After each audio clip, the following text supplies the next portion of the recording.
بسم الله الرحمن الرحيم. السلام عليكم اخواني اخواتي من جديد مطبخ ولا للطبخ الحلويات. فكما كتلاحظوا معايا فاليوم ان شاء الله غادي نقدموا واحد البسطيلات اللي كيكونوا بعجينه المسمن، اللي كيكون الشكل ديالهم هو هذا. فكيجيو رائعين ومقرمشين ولداد. فانا هذه زينتها بالعسل، دهنتها بالعسل باقي سخونه ودهنتها بشويه ديال رقائق اللوز، وهذه زينتها بالسكر كلاصي وشويه ديال القرفه كما كتلاحظوا. وهنايا قسمت لكم وحده باش تشوفوا الشكل ديالها كيف كيكون من الداخل.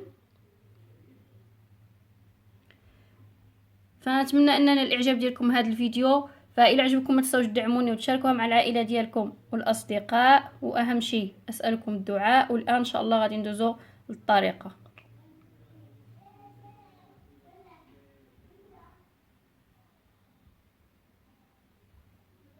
فكمقادير ان شاء الله غادي نحتاجوا لهذا المسمن. عندنا بحوشون تاع البسطيله، عندنا الدجاج على حسب افراد العائله. فانا عندي هنا استعملت نص دجاجه، ضرس نتاع الثومه، عندي جوج بصلات كبار مشلضين، جوج معالق ديال القزبر، عندنا كذلك الخرقوم نص ملعقه صغيره،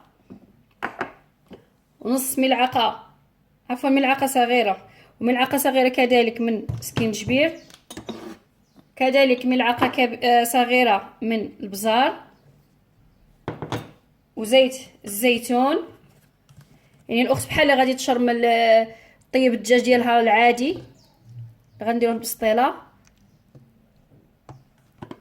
وكذلك الملح على حسب الذوق. والان غادي نوضعهم يتشحروا ونخليهم يطيبوا. يعني ما غادي نوضع عليهم لا ماء لا والو، غير الدجاج غيطيب غير بداك الماء ديال البصله والماء ديالو، ومن بعد ان شاء الله غادي نكملوا تاتي. والان كما كتلاحظوا فهو هذا هو الدجاج ديالي. فانا كما قلت لكم غادي نخليه يتشحر وغادي نخليه يطيب، يعني ينضج على النار مهيله على خاطر ما غاش ندير فيه لا ماء لا والو حتى يطيب لنا ان شاء الله الدجاج، ونكملوا ان شاء الله تتمه الوصفه. والان كما كتلاحظوا فهذا هو الدجاج ديالي من بعد ما طاب. فالان انا غادي نحيدو ونحيد له العظومه، يعني نفتو ونردها فتات، ومن بعد ان شاء الله نكملوا. والان كما كتلاحظوا فهذا هو الدجاج ديالي من بعد ما حيدته وفتته. الان غادي نردو على ديك البصل اللي كتشوفوا فيها هي هذه،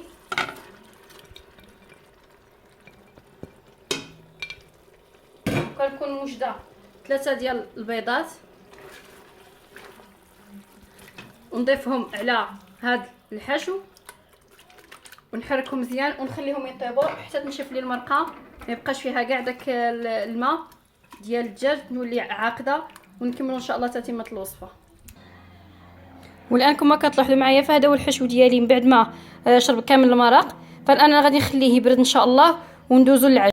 وبالنسبه للعجين ان شاء الله فعندي هنايا جوج زلايف ديال الطحين الابيض، عندي ملعقه ونص سكر، الملح على حسب الذوق، جوج ديال الملاعق من حليب البودره، وعندنا كذلك كيس من الخميره الكيماويه 7 غرام، وعندي كذلك جوج ملاعق من الزيت، غادي نضيف جوج ملاعق من زيت المائده كبار، وكذلك عندي ربع لتر من الحليب كما كتلاحظوا.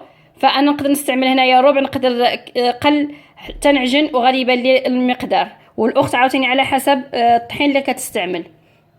فالان كما كتلاحظوا معايا فهذا هو القوام ديال العجينه صبح معايا من بعد ما تدلك. هانتوما كتكون مطاطيه، كتكون تلصق شويه نوعا ما في الاصابع. بالنسبه للحليب فدخل لي انا هنايا نص لتر، عفوا ربع لتر وواحد شويه، يعني تقريبا ما يعادل، عبرته لكم دابا، جوج كيسان ديال العنبه. والان كما كتلاحظوا معايا فهذا هو العجين ديالي من بعد ما تعجن وتدلك مزيان. فقسمناه كريصات صغار على حساب المشماشه. عندنا هذا هو الحشو ديالنا من بعد ما برد. عندنا زيت كذلك للتورق لهذا المسمى غادي نحتاجو، وعندي هنا بودره اللوز غادي نخلطها مع كيس ديال الخميره ما يعادل 7 غرام. الاخوات هذا هنا عندنا كيعادل 15 غرام، يعني النص ديالو. الاخت تقدر تستغني على بودره اللوز وتستعمل السميد فانفينو رقيق. فغادي نمزج هاد العناصر هكذا. طاوله العمل دائما كتكون عندنا مرشوشه مدهونه بالزيت، فكنقرص العجينه ديالي نحاول نرققها من الوسط مزيان بهذا الشكل.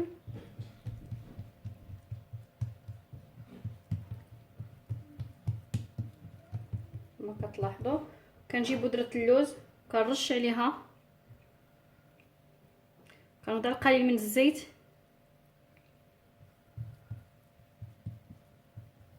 ونجيبوا الحشو اللي كنا موجدينه من قبل نوضعوه في الوسط،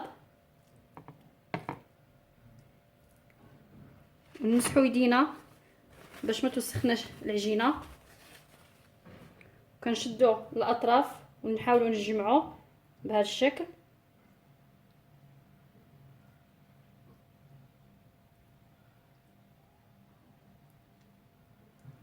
هكذا كما كتلاحظوا، ونحاول نجبد هكا العجينه ونلويها بهذا الشكل هكذا، نلويها مزيان، ونجيب العجين اللي عندي نحاول نغلف به العجينه ديالي تاع المسمن، نجبد رقوا جميع الاطراف باش ما تجيناش خليطه، وندخلهم من التحت بهذا الشكل هكذا.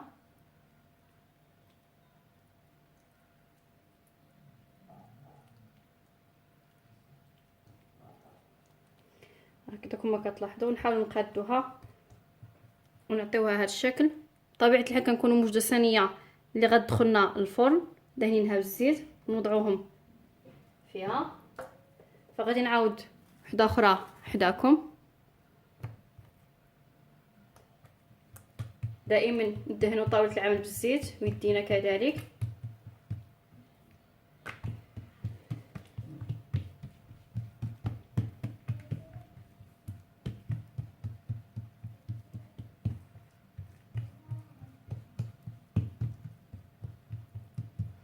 كنجيبوا قليل من بذره اللوز، نرشوا شويه هكذا، قليل من الزيت والحشو اللي كنا موجدينه نوضعوه في الوسط بهذا الشكل. طبيعه الحال نمسحوا يدينا كما قلت لكم باش ما توسخش العجينه. كنجيبوا الاطراف ونجمعوهم بهذا الشكل.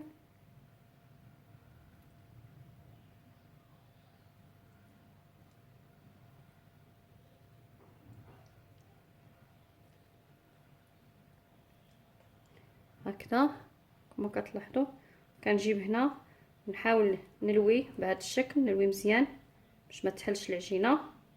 كنجيب هاد الاطراف هادو هكذا كنحلهم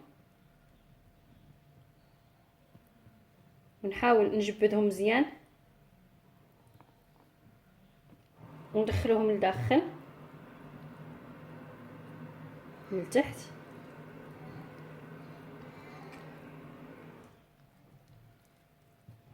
هكذا كما كتلاحظوا ونعطيوها هذا الشكل.